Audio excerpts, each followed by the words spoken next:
हमारे कॉलेज से pass out होने के बाद जो आपका पहला प्लेसमेंट लगा था वो कितने का था? ये अभी जो अपनी कंपनी में इसमें 20 LPA हो गया है। जी जी जी। इसका प्लेसमेंट कैसे हुआ? हाँ, तो भैया का भी CGPA 4 से 5 था। तो इसके बाद हम जानना चाहेंगे भैया, तो कॉलेज से क्या आपका प्लेसमेंट हुआ? मैं लवली प्रोफेशनल यूनिवर्सिटी से पढ़ा हूँ।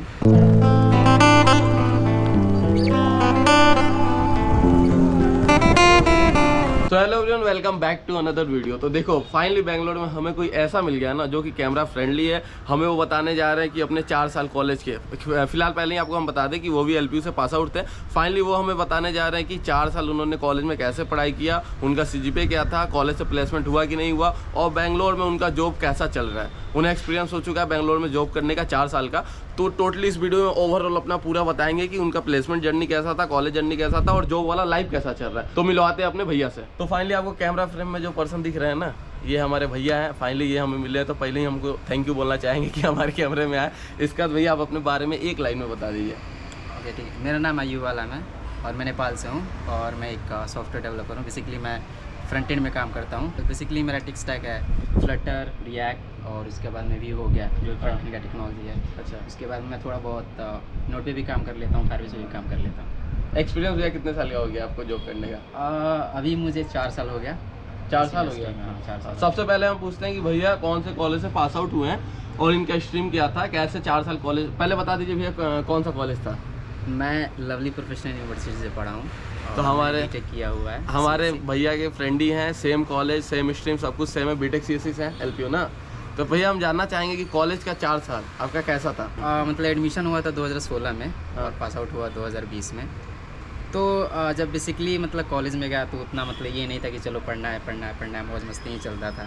लेकिन फिर समय बीतता गया। उसके बाद में फिर मतलब ऐसा हुआ कि सेकेंड ईयर थर्ड ईयर के बाद में पता चला कि नहीं, थोड़ा सा पढ़ना पड़ेगा प्लेसमेंट के लिए। तो भैया हम जानना चाहेंगे ना कि कॉलेज का पहला दूसरा, आप बताए ना पढ़ने में आप ध्यान नहीं दे रहे थे, तो CGPA कितना था पहले दूसरे सेम में, ईयर में? ऐसे ही 4.5 कुछ ऐसा ही था। मतलब 4 से 5 CGPA के बीच में चल रहा था? हाँ, वैसा ही चल रहा था।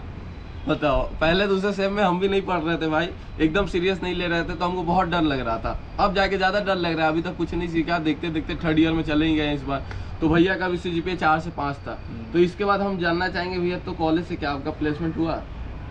कॉलेज से प्लेसमेंट इसलिए नहीं हुआ कि हम लोग इंटरनेशनल स्टूडेंट थे, तो हम लोग को मतलब प्लेसमेंट के लिए एलिजिबल नहीं था। अच्छा, तो आप प्लेसमेंट में बैठे ही नहीं है? नहीं। तो कॉलेज से आपका नहीं हुआ? मतलब नेपाल से हुआ बेसिकली जो इंटरनेशनल होते हैं उनको नहीं बैठने दिया नहीं जाता हुआ था। है? ये हमें भी नहीं पता था, हमें आज फाइनली पता चल रहा है। तो भैया का कुछ लाइफ ऐसा रहा। तो उसके बाद भैया प्लेसमेंट कैसे हुआ? कॉलेज 4 साल पूरा कर लिए, इसका प्लेसमेंट कैसे हुआ? हाँ, अब सीन ये था कि मतलब प्लेसमेंट तो हुआ नहीं वहाँ से। हाँ। उसके बाद में फिर मतलब कोविड से पहले अच्छा, हाँ, आप लोग को तो एक और डिसएडवांटेज हुआ होगा कि आप कोविड के टाइम पास आउट हुए 20 में। हाँ, तो उस समय तो कंपनियां सारी बंदी होगी, सारी की तो सारी कैसे बंद लगा? थी। थोड़ा इंटरेस्टिंग होने वाला है। मतलब उस टाइम लगा कि मतलब जॉब नहीं लगेगी, बट बेसिकली हम लोगों ने उससे पहले ही मतलब अब थर्ड ईयर के बाद में थोड़ा सा लगा नहीं यार, पढ़ना पड़ेगा प्लेसमेंट के लिए, कंपनी आएगी तो फिर मतलब बैठना पड़ेगा, इंटरव्यू देना पड़ेगा, तो उसके बाद टफ होगा तो फिर मतलब पढ़ना पड़ेगा। तो फिर उस टाइम हम लोगों ने मतलब रिएक्ट, नोड और उसके बाद में फ्लटर पढ़ना शुरू किया कि चलो पहले फ्रंट एंड का मतलब बेसिकली मेरा भी ड्रीम था कि चलो मतलब फ्रंट एंड में ही जाना था। तो उसके बाद में फिर मैंने पढ़ना शुरू किया रिएक्ट और उसके बाद में फ्लटर, दोनों मैंने साथ साथ में शुरू किया था। उसके बाद में फिर मतलब एग्ज़ाम हुआ 2020 में। उसके बाद एग्ज़ाम के बाद में तो फिर से तुम्हारा लॉकडाउन हो गया, तो फिर मैं घर चला गया। उसके बाद मैं घर जाने के बाद में 6 महीने घर पे बैठा रहा। उसके बाद में फिर एक कंपनी में जॉब लगी मेरे नेपाल में ही। अच्छा। और फिर मैंने वहाँ पर 2 साल काम किया as a front end developer React और उसके बाद में व्यू के साथ। उसके बाद में फिर 2022 नवंबर में बेंगलोर की एक कंपनी है इवेंटो बोल के, वहाँ पे मैंने इंटरव्यू दिया था as a mobile application developer Flutter के लिए। तो फिर वहाँ पे लगा, फिर मैं यहाँ पर आ गया और यहाँ पर आए हुए मुझे 2 साल हो गया। तो भैया को यहाँ पे आया 22-23 2 साल हो गया, 24 चल रहा है, तीसरा साल चल रहा है। तो ये हम जानना ये चाहेंगे ना, अभी आप जिस कंपनी में काम कर रहे हैं थोड़ा बहुत उसके बारे में बताइए। उसमें काम करते हुए कितना दिन हो गया और क्या क्या प्रोफाइल पे आप काम करते हैं? ओके ठीक है। तो मैंने कंपनी ज्वाइन किया था नवंबर 2022 में। ठीक है।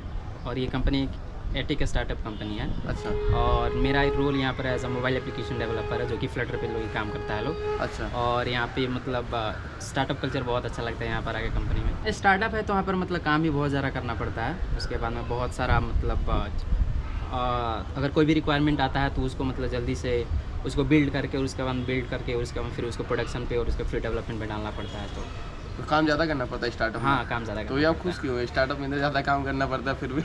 वेल पैसे ज़्यादा देती है ना। अच्छा, स्टार्टअप कंपनियाँ ज़्यादा पैसा देती है या बड़ी कंपनियाँ ज़्यादा पैसा देती हैं? वेल वो डिपेंड करता है, लेकिन एज कम्परेटिवली अगर तुम कर रहे हो तो स्टार्टअप कंपनी आजकल ज़्यादा पैसे दे रही है, क्योंकि काम भी बहुत ज़्यादा कराती है और उसके बाद में बहुत चीज़ों का एक्सपोजर होता है, मतलब टीम भी स्मॉल होता है, तो उसके हिसाब से मतलब तुम्हारे हिस्से में जो काम आता है वो ज़्यादा होता है। छोटी कंपनी है, हाँ।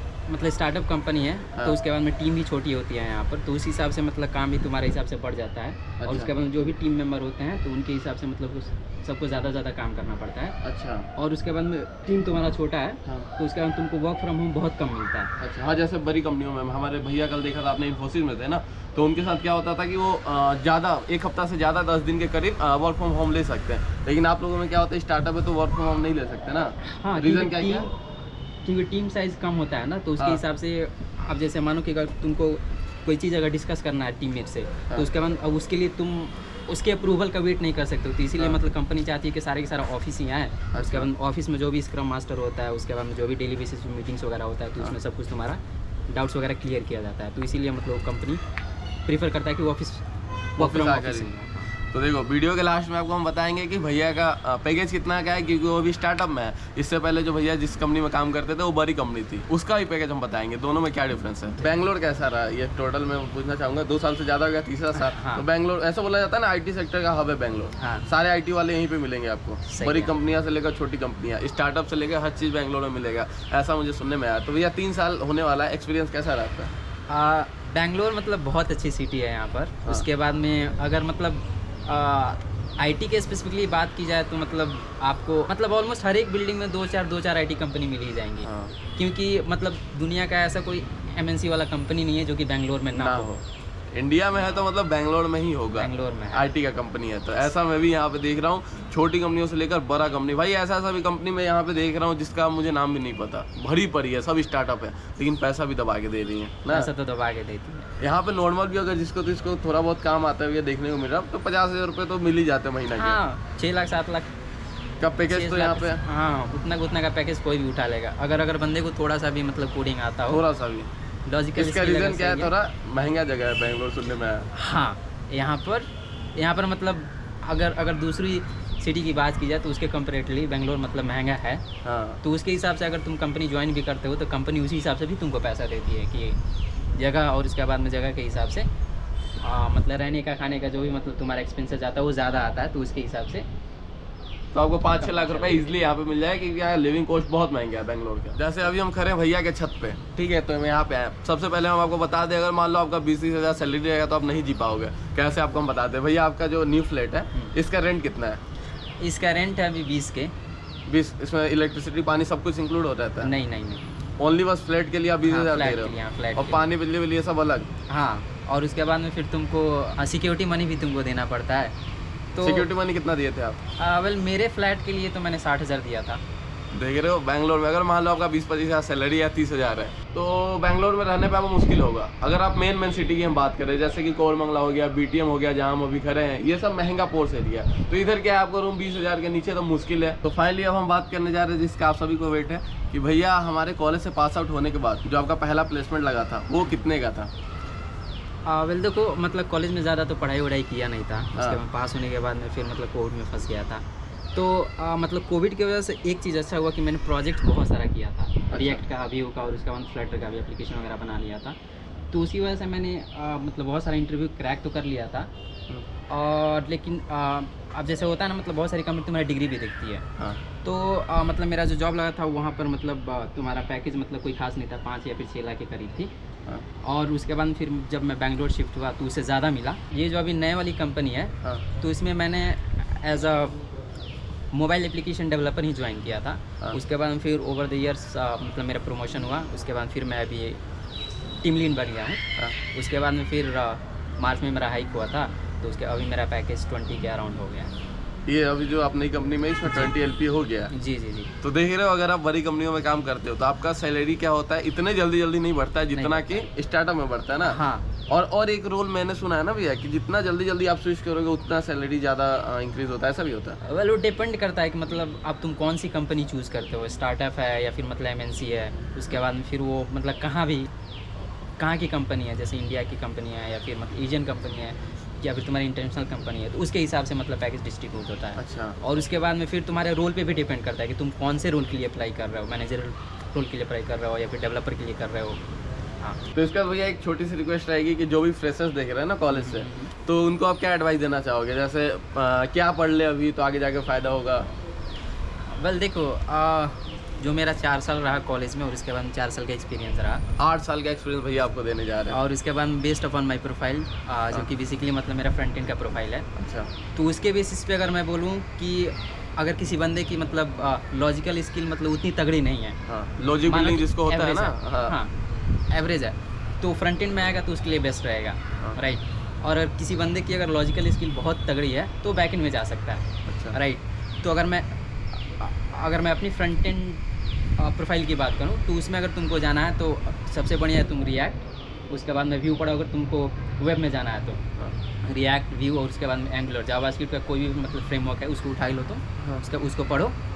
उसके बाद में अगर तुमको मोबाइल में जाना है तो अभी फ्लटर बहुत ट्रेंडिंग में है, फ्लटर नाम सुन रहा हूँ। फ्लटर। उसके बाद में तुम रिएक्ट नेटिव के साथ भी जा सकते हो, राइट। और अगर किसी बंदे को अगर बैकएंड में जाना है तो अभी पाइथन, उसके बाद में नोट बहुत ट्रेंडिंग में है, तो पाइथन और उसके बाद में नोट पढ़ सकता है। यूट्यूब पर तुमको बहुत सारे ट्यूटोरियल मिल जाएंगे, राइट। उसके बाद में अगर कोई मतलब थोड़ा सा रोबस्ट टेक्नोलॉजी में जाना चाहता है तो जावा पढ़ सकता है, अच्छा। स्प्रिंग बूट हो गया, हाइबरनेट वगैरह हो गया, तो वो पढ़ सकता है, तो बैकएंड के लिए ये सही रहेगा। अगर कोई बंदा अगर डिवॉप्स में जाना चाहता है तो उसके बाद में वो पाइथन अगर पढ़ेगा तो उसके लिए बहुत सही रहेगा। और उसके बाद अभी तो बहुत सारी मतलब आर्टिफिशियल इंटेलिजेंस के भी मतलब प्रोफाइल खुल रही हैं, तो उसके लिए अगर तुम पाइथन पढ़ रहे हो तो बेस्ट रहेगा। उसके बाद में अगर तुम मतलब किसी भी प्रोफाइल में जा रहे हो तो उसके बाद तुम्हारा डीए से तगड़ा होना पड़ा। हाँ, मतलब अगर तुम फ्रंट एंड में आ रहे हो तो उतना नहीं चाहिए, लेकिन हाँ अंडरस्टैंडेबल तुमको होना चाहिए कि ये कैसे काम करता है बोल के। उसके बाद में अगर तुम बैकएंड में जा रहे हो तो तुम्हारा डेटाबेस का जो भी है सीक्वेल, नो सीक्वेल, तो उसके बाद वो तगड़ा होना पड़ा। उसकी अंडरस्टैंडिंग कैसी होती है, उसकी स्ट्रक्चर कैसी बनती है, वो सारी की सारी तुम्हें आना पड़ा, ठीक है।